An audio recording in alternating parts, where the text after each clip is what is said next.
Welcome into the recap of the Cubs' 10-4 victory over the Pittsburgh Pirates Wednesday evening in Pittsburgh, Pennsylvania. I'm David Kaplan. Hallelujah. They have finally snapped their long 10-game skid, and they did it in high style with Ian Happ having a monster game. Let's get into it. It's brought to you by our great partners at Lakeside Bank.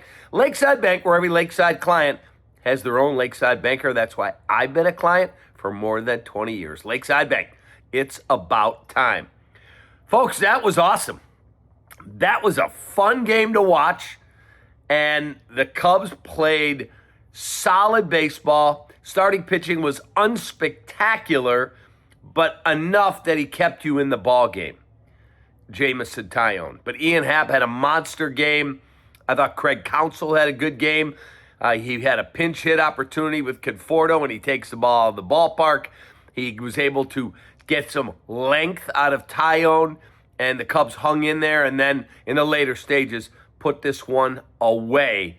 Good to see the offense show up, even though it was heavy velocity they were facing. Bubba Chandler's command, not great, and so the Cubs made him pay, did damage, and win the ball game 10-4. About freaking time. Let's get into how this one broke out. I'll get you off to the rest of your Wednesday evening. It's also brought to you by our great partners at Tasty Trade. Stocks, crypto, futures, options, whatever you trade, you should do it on the platform tastytrade.com. All right. In the first, Ian Happ gets a base hit. That brings in two. Nico, PCA, come on down. 2-0 Cubs.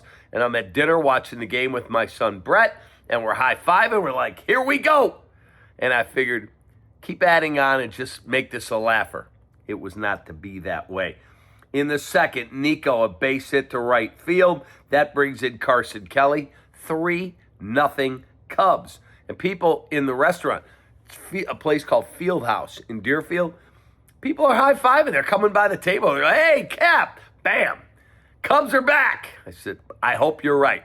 It wasn't much longer that some of those same people walked by and went, same old Cubs, because Brandon Lau, a 3-run jack to right field off Tyone. Horwitz and Rodriguez are aboard. We are tied at 3. PCA comes back. He doubles in. Dansby Swanson, 4-3 Cubs. Bottom 4, Connor Griffin again off Tyone. Way up and way out. And now we're tied at 4. At that point, we left the restaurant, went home to watch the rest of the ball game. But in the 7th, Ian Happ comes through. Thank you, Ian Happ. I asked for somebody to get a big hit, a big spot, and this dude delivered tonight. He had 5 RBIs. Happ, a 3-run jack with Bregman and Bush aboard. And then he pinch hits Conforto for Ballesteros. Bam! Home run with Seiya aboard. And now the route is on. It's 9-4. Michael Bush got a hit. It's 10-4.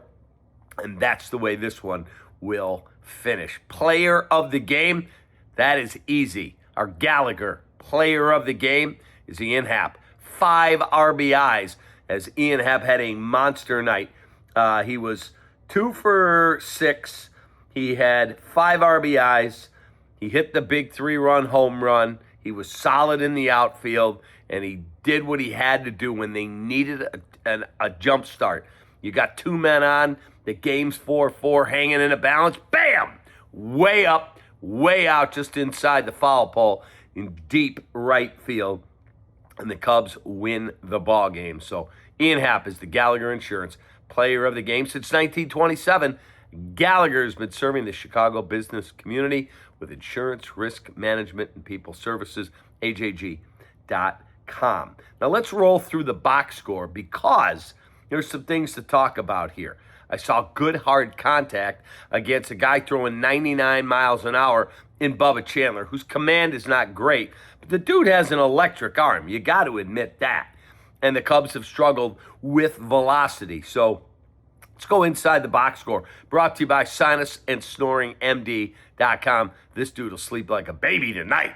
I never snore anymore because of them, but Cubs win White Sox are winning. It's a good night in Chicago baseball. That's right. That would be sinusandsorymd.com. You had a knock for PCA with an RBI. You had 2 hits for Nico. You had a hit and an RBI for Michael Bush. You had 2 more hits for Alex Bregman, 7-game hit streak. I talked about Ian Happ. Suzuki got a knock. He did. And then you had 2 hits for Conforto. He had the home run in there. 2 hits for Carson Kelly. 2 hits for Dansby Swanson, part of a 14-hit assault. How about that? Way to go, Cubbies! Quick look at the starting pitching matchup. We call it Winging It, brought to you by our partners at Hooters. Jamison Tyone, 5 innings, 5 hits, 4 runs, all earned, 4 Ks, 2 walks, and 2 home runs. Webb struck out the side in his 1 inning of work. Maton gave up 1 hit, did walk a man, got a strikeout, emerged unscathed from his inning of work. Theobar gave up 1 hit. He was unscored upon, and Ethan Roberts finished it off with a perfect inning of relief with 1 strikeout. Finally, our look ahead, because it's a big one tomorrow, folks. It's our Studio 41 home design showroom Cubs look ahead, studio41.com. You get Paul Skeens tomorrow. You feel good? Go get some dinner, get a good night's sleep, get up in the freaking morning and go, all right, tonight we get Paul Skeens. You've beaten him before. Do it again. What a great way to jumpstart yourself before you fly off to St. Louis, who blew a game with a no-hitter in the 8th today, lost in Milwaukee 2-1. Find a way. Find a way to beat Paul Skeens on Thursday, make it 2 in a row, and then get into St. Louis and see what you do with your rivals. That's it. There you go. That's the plan. Cubs win, baby. We'll take it. Bye-bye, losing streak. Now, keep it rolling. Cubs win 10-4. Take that.